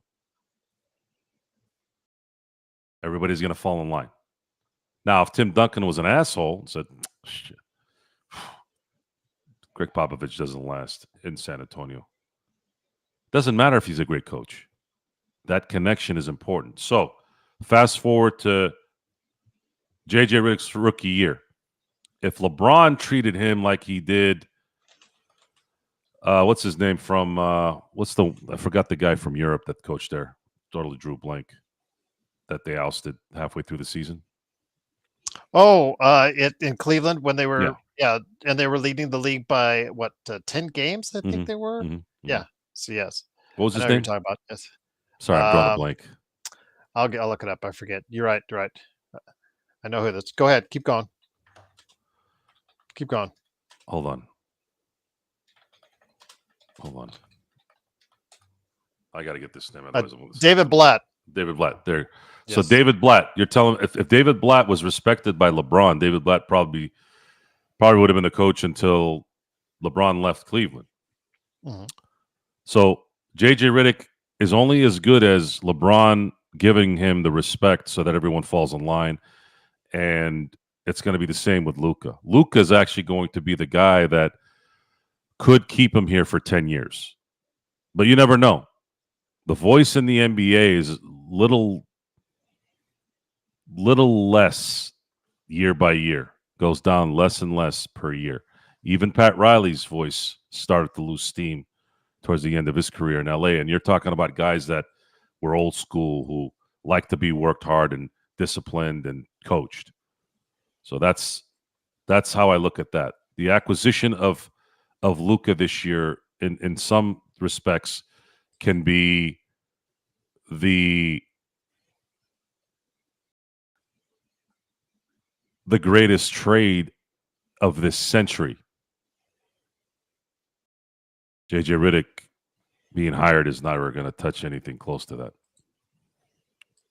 And the predictions really don't matter. If you predicted at the beginning of the year what the Lakers were going to be, even if you were right, even if you were wrong, it doesn't matter, because this is a completely different team after February 1. It's a completely different team. We live two different lives as LA fans this year. Now imagine this. Imagine this. We're sitting here talking about Anthony Edwards turning Mach 9, Mach 10, whatever, right? We're talking about Kawhi Leonard being healthy and being the Kawhi Leonard that's scary when he's there, right? What happens if Luka turns it on?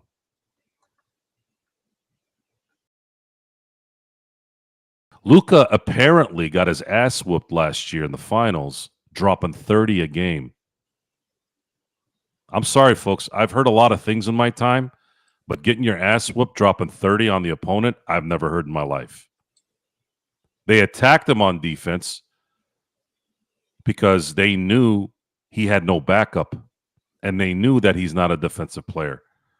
Much like Magic Johnson wasn't a defensive player, much like Larry Bird wasn't a defensive player, much like Steph Curry isn't a defensive player. I wanted to use somebody that's recent too. When did you ever hear that, oh my God, they're going to go attack Steph Curry? How many first team all NBA defensive teams has Steph Curry made, Gerald? None. So I want you all to pay attention to that, because you all live your life a certain way. Don't get me wrong. I used to be like this too. But what happened is you mature and you start to understand the psychology of what's out there. If you're going to yap about something that you think you know, make sure you really know.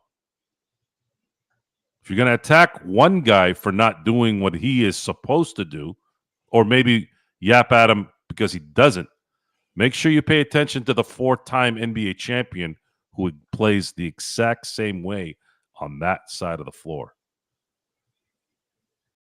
These are the things I want you guys to open your ears up, because I'm going to tell you this right now.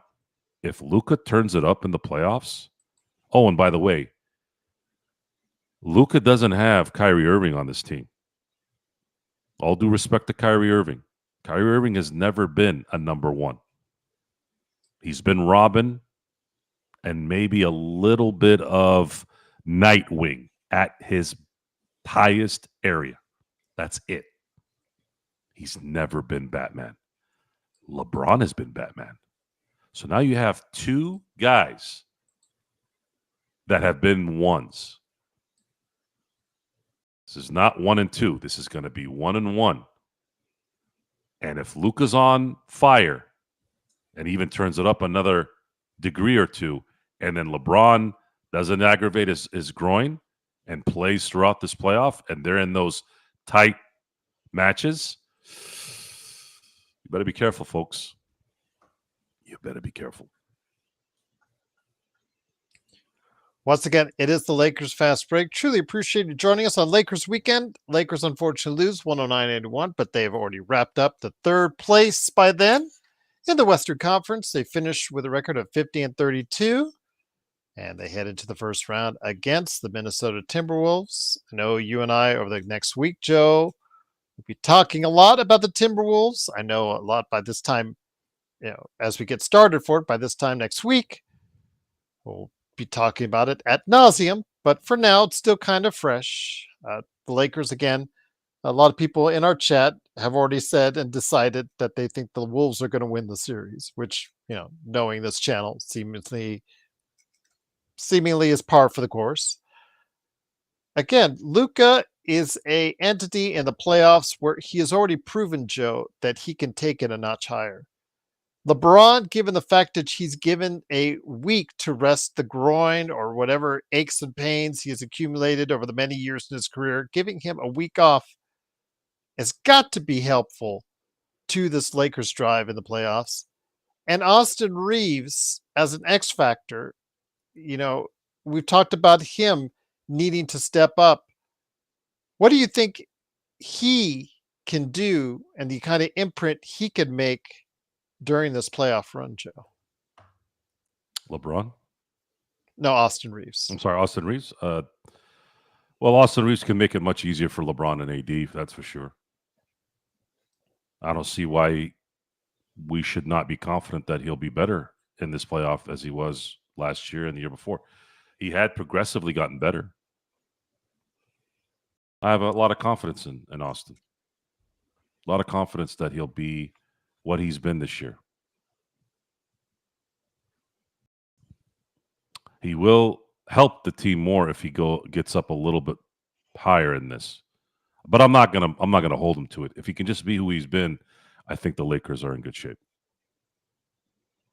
LeBron's health is probably the only thing that's kind of a question mark right now because of how he what he looked like he sort of re-aggravated his groin in the last game he played. But the word is it wasn't that bad. But this thing could go down. This thing can go south if he does re-aggravate it. If that happens, season's over. They don't have enough depth to cover that, and even if they did have depth, they still don't have enough to cover LeBron James. It's not possible. Lloyd is asking. Usually we don't like to refer to Lloyd, but this time it's actually a fair question. Who will play defense on Anthony Edwards? Is it Luka? Is it Austin? Is it LeBron? Rui has to play defense. Austin, I think, will start on him at first, but it depends. DFS. If they're well, hold on. If they're thriving with Hayes at the center position, obviously that helps the Lakers a bit. But if they go early to the subs, DFS and Vando will take turns on Anthony Edwards, Joe. Vando, yes. DFS, probably more DFS because DFS actually can make shots in the lineup. Jared Vanderbilt cannot. So you'll see more of DFS at late in the games than you would Jared Vanderbilt because of that fact, especially if it's a close game. Robert Wheeler with the standard Robert Wheeler question of the day. Joe, do you think it's an ideal bracket for the Lakers considering they're avoiding the Clippers, Denver, and OKC until the conference finals? All things considered, everyone being healthy, they probably drew the best bracket they could. Even though you had said about the travel issues? Yeah, because the travel thing is something that most people don't think about. I know I do. It's a Bill Snyder thing, former coach of K-State. K-State. He used to make his players, when the sun was shining through the window in the plane on this side, he'd tell his players to go on the other side. That's how detailed he was. And in my business, detail is what makes the money much higher than lower because efficiency and speed are huge. And efficiency and speed a lot of times are based off of the energy that entity needs to have. It doesn't matter if it's a person or if it's literally energy that you're drawn from something. Going deep on this one. But competition-wise, you're always looking at which team is not likely to have that one guy that can destroy your team. Anthony Edwards has the ability to do it, but he hasn't shown it really yet. And on top of that, Minnesota isn't really that good. They're good, but they're not that good. Houston is a young team. They don't really have that singular player either. Oklahoma City has one guy. And the Lakers have Luka Doncic and LeBron James. They have two. And they have a third guy who's, some say, is the best third option in the league. For me, I don't know if I can go that far. There's some truth to it, maybe. But the fact that he's making $14 million and doing what he's doing is really the testament of the winning on top of all that. You also have to remember, Joe, in that first round, I mentioned it before, but they space out, depending on how competitive these series are, they space out that first round pretty substantially. Some teams will actually get 3 days off between games.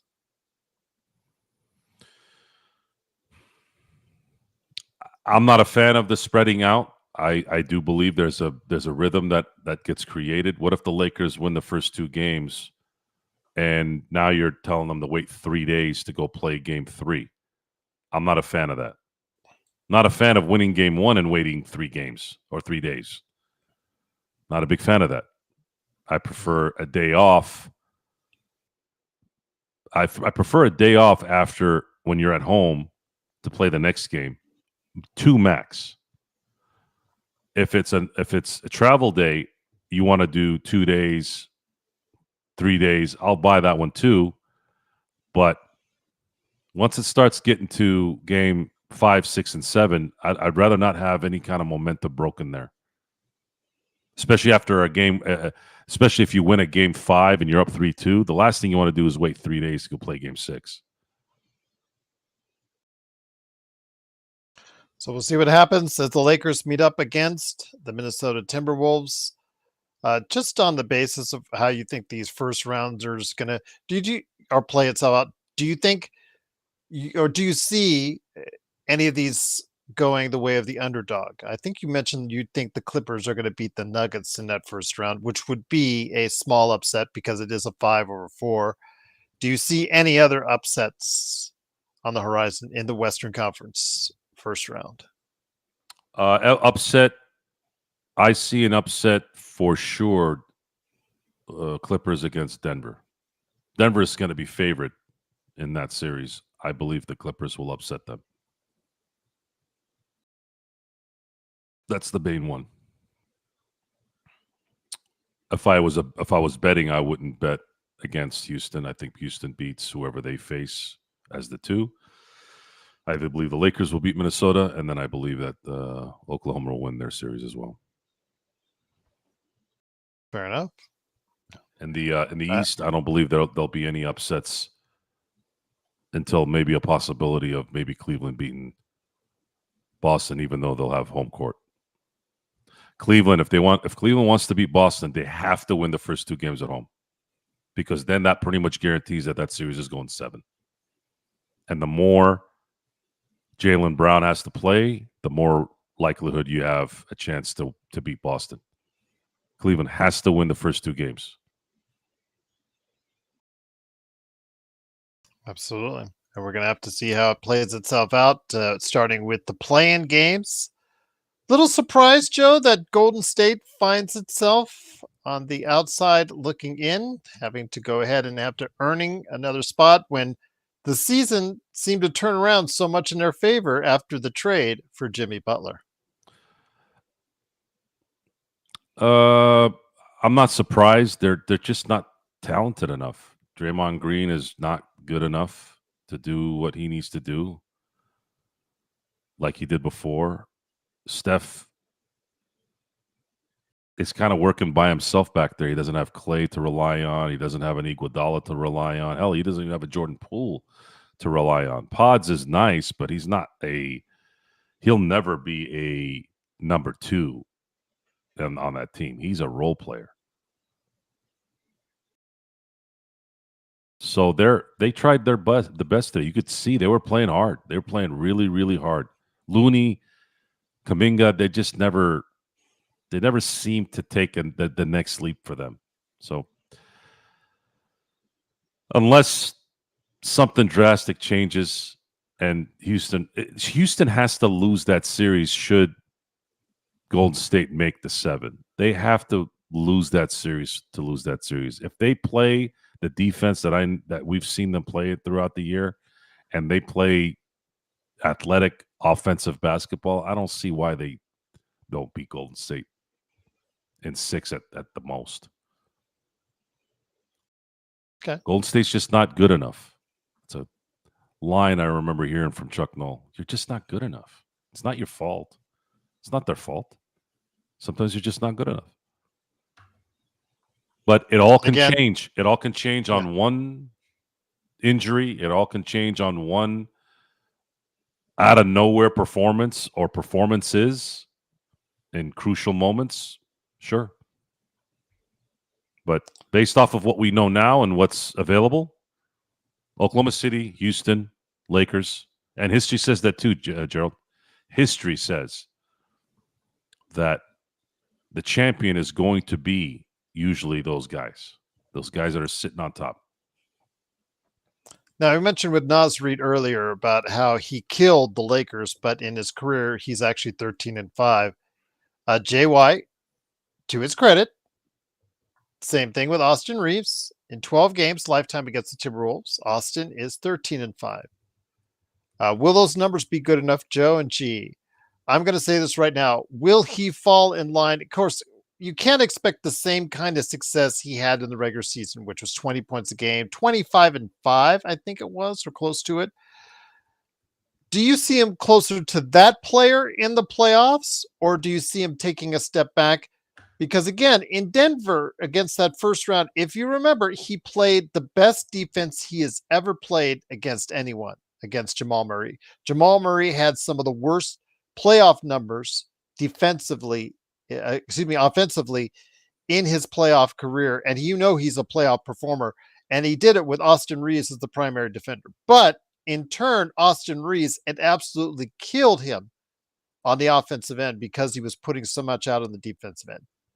He will have that same kind of task for quite a bit, playing some minutes, not a whole, not the entirety, because of course, like you mentioned, DFS and also as well, Vanda will take a shot, and maybe Vincent as well, but he will play some minutes against Anthony Edwards. Do you see him more as the 20-point game player he's been, especially at the latter part of the season, or do you see him more as the 13-5-3, as JY suggests, in his 12 games against the T-Wolves in his career? I don't know, Gerald. I honestly don't know. The Denver Nuggets should not have lost to Minnesota last year in the semifinals. They had a 20-point lead in that game at home. And you were the champs. Champs were supposed to close that. Whether it was because Naz Reid was playing amazing defense or whether it was Jamal Murray not doing whatever, it's irrelevant. You can't lose that game at home being the champion against a young team that shouldn't have beaten you. So there might be some surprises. There could be. Naz could end up shooting lights out. He could turn into John Paxson in 1991. He could turn into Derek Fisher in 2001, hitting 16 out of 20 threes against San Antonio. But is it likely? No. And we keep talking about these X factors and these elite players that could take a jump, that could take a leap. You know what's been consistent the last few years, Gerald? Luka turning supersonic in the playoffs. But the difference between those teams and now is that he has LeBron James next to him. He's never had a LeBron James next to him when he's gone off. It gets harder in the playoffs. The deeper you go, the harder it gets. That's not only in the bedroom either. So you look at the recent history is if you're telling me that Luka Doncic is going to get better and more lethal the more you get into this run, and then on top of that you have somebody like LeBron to rely on, I'm going to pick LeBron and Luka, all things considered. All things considered, Luka and LeBron in those moments. This is not the regular season. And Luka has made 2 deep playoff runs without really a second guy, a real second guy. Second guy being another one. So that's kind of the question I have in my head. Maybe I'm a homer. Maybe I'm thinking too Laker goggle-ish. Maybe. But can you blame us? It's freaking Luka Doncic and is about to go into his prime. And look what he did. Look what he did at 2.5 months as a Laker with all the emotional baggage that he had to deal with all the personal stuff he had to deal with during this time. Guys dropping 35, 5, and 5 nonstop with all that headache. What's going to happen when this team is really right for him and he's comfortable off the court? You're all jacked. This is the guy. Luka Doncic is the guy. This isn't Anthony Davis. This is Luka Doncic. Luka Doncic is going to win MVPs, plural, and he's going to win titles, plural, barring any major injury. Jimmy Butler was limping post-game after that overtime loss to the LA Clippers. He said he took that knee from Kawhi Leonard late. Looks like a Charlie horse, or like right there on the thigh. He took the knee, but he said he plans to play Tuesday versus the Grizzlies. So that will be very interesting to see how that plays out. It wasn't his knee, it was his thigh. It took a knee to the thigh, guys. So that's what is according to the latest info from Jimmy Butler himself, is that his left thigh is hurting. It looks like a bruise or something like that. So with that, though, it is, of course, the Lakers fast break. Before we head it out, I do want to mention again in just a few minutes, Joe is going to hop over to the Joe Soro Experiment channel. That is the Joe Soro Ox, O-X, Experiment, like experiment, but O-X to start you off with. He's going to eat his olives there. I will try to jump on. So if he sends me the link, I'll try to jump on as well. Just want to get some things straightened out. Plus, I probably want to go to the bathroom and throw up after I eat these final bits of olives. But Joe, always great to have you here. And again, we will be here throughout the week on the Lakers Fast Break, hopefully giving you some additional playoff analysis. Looking forward to go ahead and getting you set up on that. Appreciate the compliments as always. Xbox Sports Baby. Doing a great job modding as well. All of our moderators in the chat, truly appreciate that. And we wish everybody well and a happy rest of your weekend. But before we head on out, Joe, what else have you got planned besides some olives? Blech. Before we head on We'll out. talk Lakers today. Soro. We'll talk some Lakers as well as talking some Dodgers. The Dodgers just lost their 3rd straight series. They're not hitting. The pitchers are getting busting their rear ends to get these guys as good of a setup to win the games as they can, but they're just hit a bad funk here after starting 8-0. So right now they're 11-6. They're 3-6 since the 8-0 start. Kind of the perils of a 162 game season. Hopefully they can get out of this funk here playing the Colorado Rockies. They're the last place team in the NL West. Of course, everybody in the NL West decided that they wanted to be the best around. So interesting season so far. So we'll talk about that, and then of course I'll be eating the olives, and my crew from Lakers of all will be probably watching and cheering me on as much as they can. Let's just hope they don't ask me to eat 40 of them, which I won't. But I'll get this thing out, even though I won the bet. I'll get it out as a good sport. Luka coming here, Lakers winning 50 games, and we'll enjoy ourselves. So You guys want to go ahead and chime in? Go ahead and chime in. You guys know where I'm at. You guys have the links. I will see you on the other side. That is the Joe Soro Experiment channel. Go ahead and Yes. check it out here in just about Would you 4 like me to minutes. add the link? Would you like me to add the link? Yeah. Yeah, go ahead right there. Oh, there it is right there. Sports Baby put it on there for you. Thanks, Sports And Baby. Zach, since you say you missed the other 4 times I ate this garbage, I will eat one last time. And I will never have to eat it again. This will be gladly placed in the trash after this. That's why I'm not going to be there on time for Joe Soro. First, A, to throw up, B, to throw this in the trash. A lot of throwing there, but I'll try to stop by if he sends me a link right there on the Joe Soro Absolutely. Experiment channel. Indeed, I'm trying to delay this as much as I can because I hate the scrap. But all right, there he goes. Oh, gross! With that, I'll see you guys on the other side. Later. And with that, it is, of course, the Lakers Fast Break. Please like and subscribe. Go ahead and check out my other show. Oh, this stuff is horrible. The Pop Culture Cosmos. I'm going to drop a new audio episode, of course, here on Monday. I do have the video of it up now on the Pop Culture Cosmos channel, where we cover a lot of things that happened over the weekend, including Coachella, the second week of Minecraft, and we talked The Pit and a whole bunch of stuff going on at HBO Max as well. I need to roast my gut. No, the idea was to eat them straight, no joker. Yeah, they're horrible, absolutely horrible. You can't dress them up any which way. They're absolutely horrible. I cannot stand them. But you know what? Again, we won the bet, but we're still, because Luka's here. You get the link, Gerald? Ahead. Let me know if you got the link before I get off. All right, let me go ahead and I do, because you're usually good about that. I usually see them. I saw the other one last night, but I couldn't make it. If you saw the other one last night, then you probably got it, but I want to make sure. I'm still waiting. I'm gonna go ahead and I'm still waiting. I'm on my email now. Still waiting.